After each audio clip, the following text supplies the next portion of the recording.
This story of Pickton is really a story of egregious police errors and public indifference. And to this day, I'm still not sure what happened on that farm. I really would like to know why he kept me alive through all this. Like, I think that was more punishment than actually killing me, right? But the problem is, there is so much stuff happened at the farm you wouldn't believe. You will never believe. He's unobtrusive.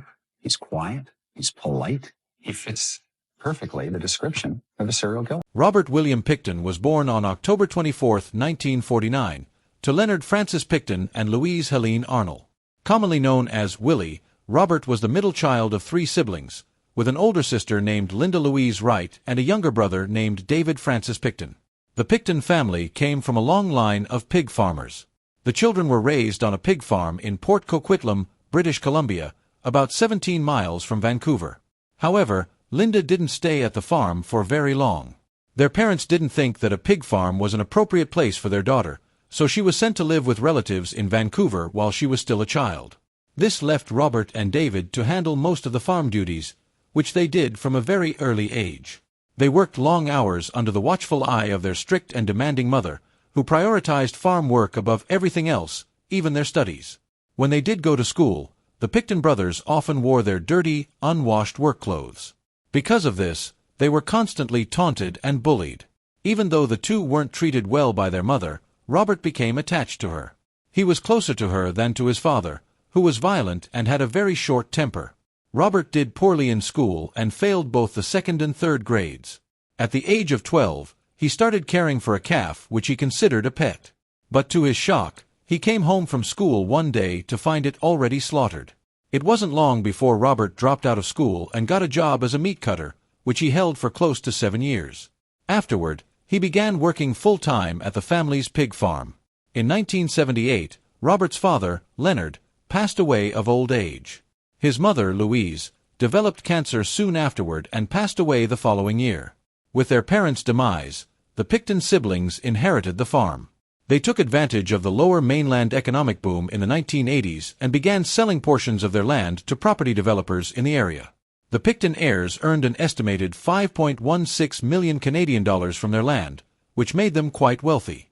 Those who knew Robert Pickton during this period recall him as quiet and difficult to converse with.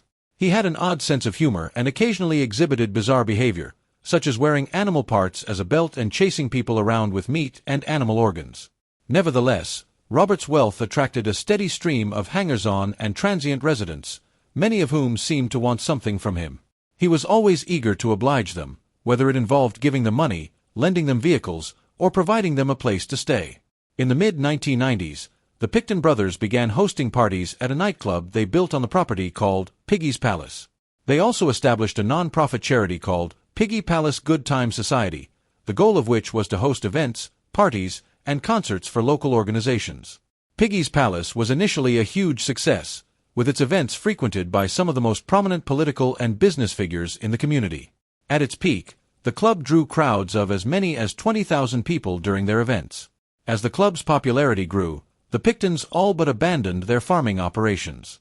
They were consequently sued by local officials for violating zoning ordinances, which allowed the property to be used only for agricultural purposes.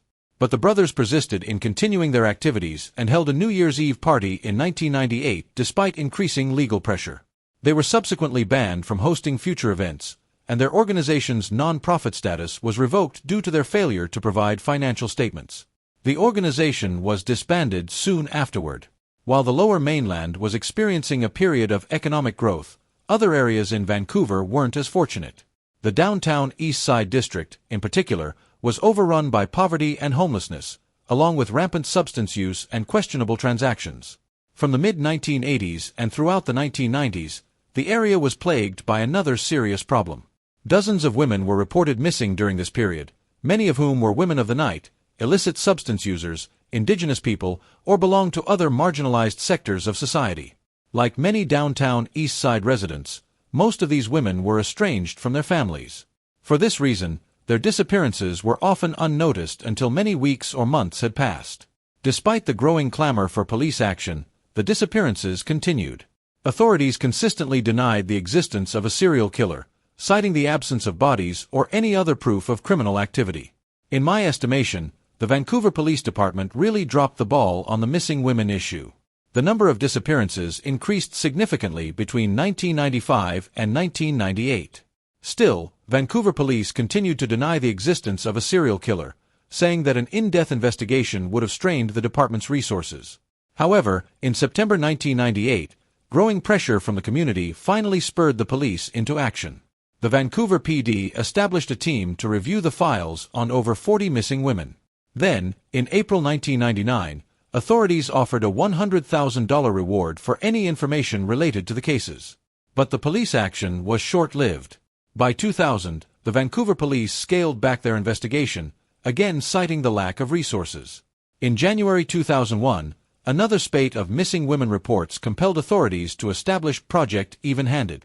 Formed by the Vancouver Police and the Royal Canadian Mounted Police, or RCMP, the Joint Task Force was intended to take over from the police department's discontinued investigation. One of the task force's first actions was to create a list of registered offenders in the area. They came up with a list of over 100 men, which included Robert William Pickton. Robert Pickton was no stranger to the Vancouver PD.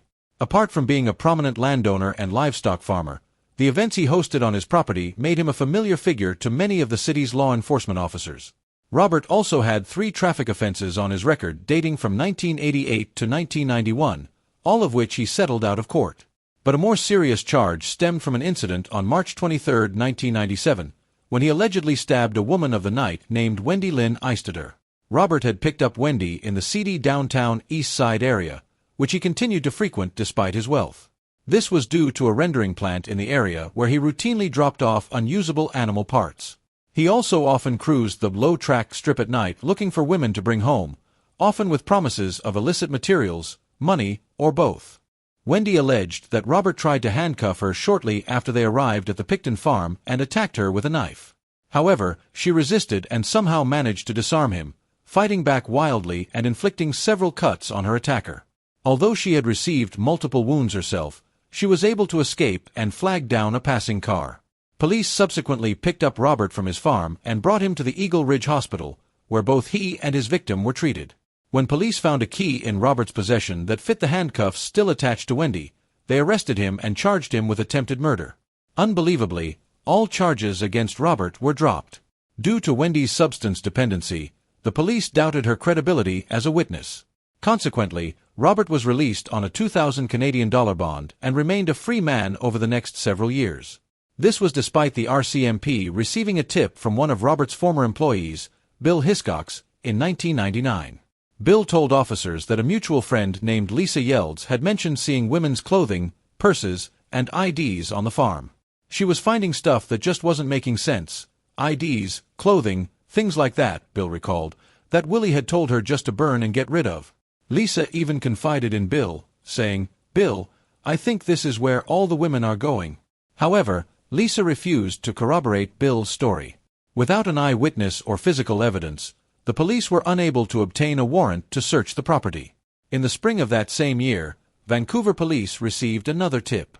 This time, the informant claimed that a woman named Lynn Ellingson had described seeing a body hanging from a hook in Robert Pickton's barn. But, as with the previous tip, the supposed source, Lynn, refused to back up the informant's account. So, in June 1999, when police received yet another tip, this time about a freezer supposedly containing human flesh, they dismissed it as another dead end. Finally, in February 2002, authorities received a tip they took far more seriously. This one came from a former truck driver at the farm, who claimed to have seen illegal firearms on the property. This was the break the RCMP was looking for. With a credible witness willing to testify about Robert Pickton's illegal activities, they finally had grounds to obtain a search warrant. Given that Robert was among the suspects in the disappearances, the Project Even-Handed Task Force accompanied the RCMP officers during the raid on the farm on February 5, 2002. There, they found several unregistered guns, along with women's clothing, shoes, jewelry, and an asthma inhaler prescribed to Serena Abotsway, one of the women reported missing. They also discovered traces of blood, which lab reports verified as belonging to another missing woman, Mona Wilson. Robert Pickton and his brother David were then arrested at the scene. Meanwhile, the Task Force on Missing Women had obtained its own search warrant and sealed off the farm, allowing them to begin an intensive investigation of the property that lasted 21 months and cost the provincial government 70 million Canadian dollars by the time it ended. As the investigation continued, Robert Pickton was charged with possession of illegal weapons on February 7, 2002.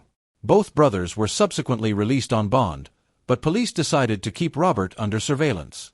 Based on the evidence found on the property, Robert Pickton was arrested once again, this time for the first-degree murder of Serena Abotsway and Mona Wilson on February 22, 2002. On April 2, prosecutors added 3 more charges. As more evidence came to light, the charges kept accumulating. On June 6, 2002, police brought in forensic anthropologists to assist in the excavation efforts on and around the Pickton farm. They also used a pair of 50-foot conveyor belts and soil sifters to aid in the search for human remains. As a result, prosecutors added 4 more charges against Robert Pickton, bringing the total number of murder charges against him to 15. The investigation of the farm continued through November 2003. By the time investigators were finished, nearly all the buildings on the property had been demolished. But, more importantly, investigators found enough evidence to charge Robert Pickton with 12 more murders.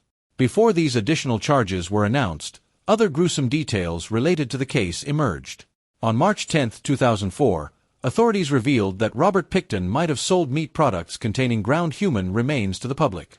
The province's health officer subsequently issued a warning against products sold from certain outlets within a specific period. Authorities also suspected that Robert may have fed the bodies of his victims to his pigs. This suspicion was based on the discovery of female DNA on his work clothes and boots. Even with the primary suspect in custody, police continued questioning people who might have additional information related to the disappearances. Lynn Ellingson, who had previously denied seeing a body in Robert Pickton's barn, later admitted that the story was true. She had kept the incident secret in fear for her life, although she also admitted to having blackmailed Robert a few times in exchange for illicit materials. "That's when I see the woman. She was already hanging. He told me that if I said anything, that I'd be right beside her." A friend of Robert's named Scott Chubb also told police that the pig farm owner described a peculiar method to end a life using a specific chemical. With this information, investigators looked into the syringes found in Robert's home and confirmed that they contained the same chemical he allegedly told Scott about.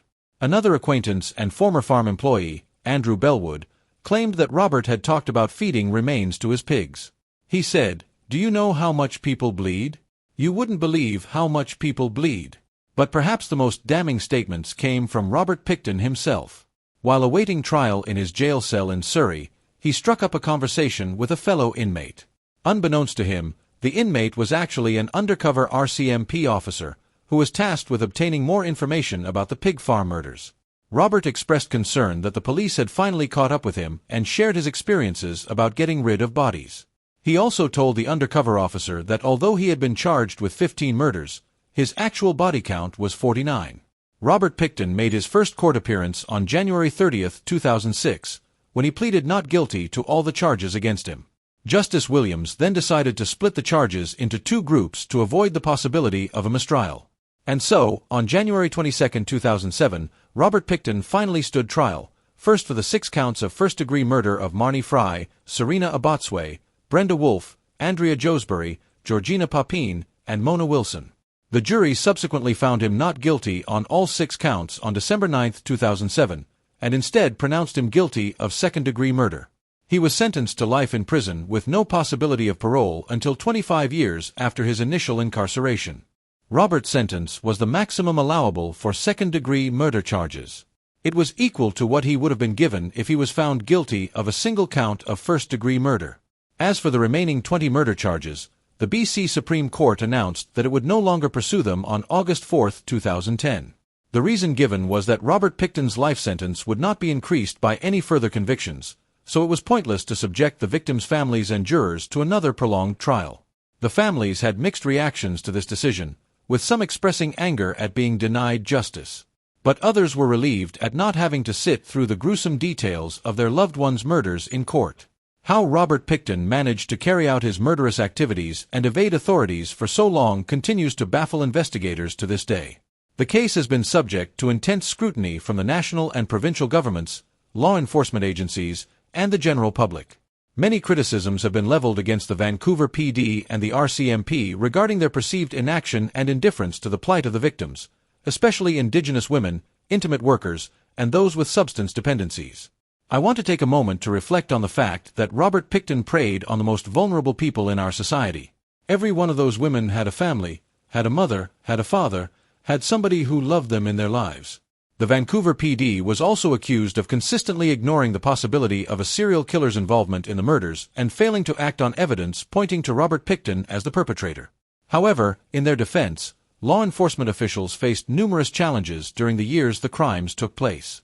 Apart from insufficient resources and inadequate personnel, they also had to deal with an upsurge in other types of violent crimes, including homicides, armed robberies, and home invasions.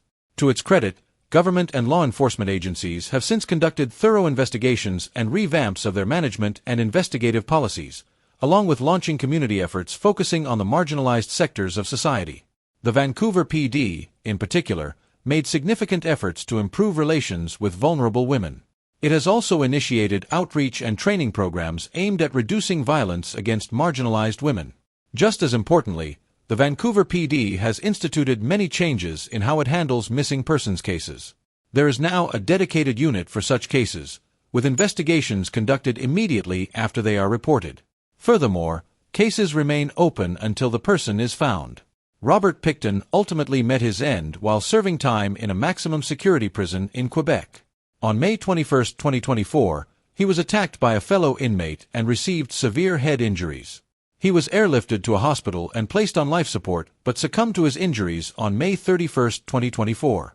This finally ended the story of a man who brought so much horror, suffering, and grief to so many. There is a movement happening, and not just with us, to really share life. I think if, God forbid, something like this was to ever happen again, more people are known, actually known by name, and their presence would be missed. They're not going to be forgotten. And they're going to be remembered and honored still.